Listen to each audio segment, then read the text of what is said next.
Madam हामीले आफ्ना प्रतिनिधिहरू त उठाएकै हो त हारी हामीले के गर्ने म्याडम? तपाईँ जस्तो निकम्मा जिल्ला नेता भएपछि हारिहाल्छ नि पार्टीले। बाँदरको पुच्छ लौरो न एन्टिना। के आइडिया लगाउनुहोस्। अब उता जनताहरू सबै उसको पक्षमा एक ढिक्का भएछन्। यता तपाईँको भ्रष्टाचार हाम्रो सरकारको भ्रष्टाचारको पोल खोल्या खोले छ। आजकल त उनीहरू भगवान हामी त दैत्य भएका छौँ म्याडम। म्याडम अर्को आएछ। के आएछ? म देखाउन सक्दिनँ।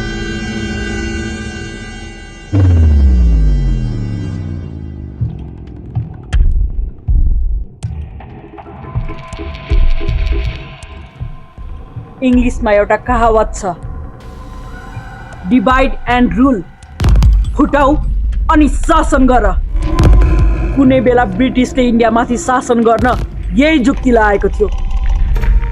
यो खर्कको सबै समर्थकहरूलाई लोभ लालच देखाएर सबै आफूतिर तान्ने कोसिस गर्नु, ताकि यिनीहरू सबै तितर बितर होस्।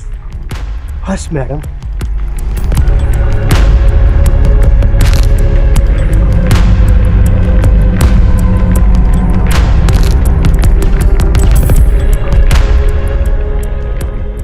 अप्सरा बहिनी।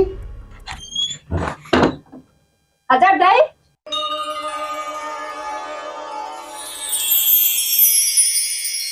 ओहो अप्सरा नानी कस्तो राम्रो देखिएको। अब नामै अप्सरा हो, राम्रो त देखिहाल्छ नि। हामीले यो गाउँठाउँमा हाम्रो पार्टीको सदस्य बढाउन गइरहेका छौँ कि तिमी पनि एउटा सदस्य बन्नु पर्यो। अब परे छैन हौ कुनै पार्टीको झोले बन्न। हामीलाई त खर्का सम्पङ नै ठिक लाग्छ हौ। यस्ता ज्यादा खर्का छ त्यसले के जाने छ? त्यसले त रुख रोप्ने पाइप तान्ने त्योभन्दा अरू के गर्छ त्यसले? हेर हेर तिमीलाई रुख रोप्न लगाइदियो, ढुङ्गा बोक्न लगाइदियो। यही कारणले गर्दाखेरि तिम्रो हेर त रुख खिङ्रिङ्ग परेछ, फु गर्ने बित्तिकै ढलौली जस्तो। यो त सरमससँग यस्तो कुरो त बुझिहाल्नु पर्छ हामीले। केही छैन, अब हाम्रो ठुलो पार्टी आइसक्यो, बजेट पनि ठुलै हुन्छ कि भविष्य पनि लाखौँमा आउँछ। विचार के छ अप्सरा? तपाईँको सोचलाई म मान्दैन, तर म एउटा कुरा चाहिँ दिन सक्छु। के कुरा? मुर्दा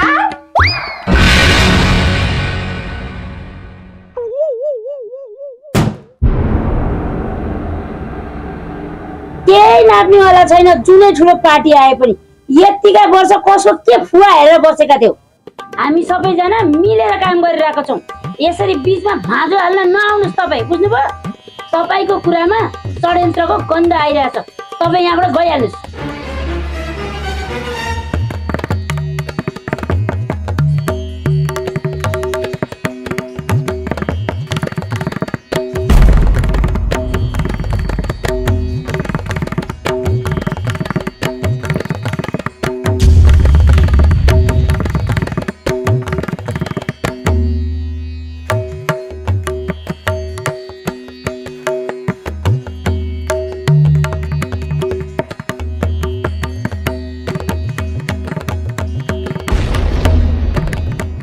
म्याडम सब उतातिर लागिरहेछन्, केही गरे पनि टुक्रिउन नसकिने जस्तो छ।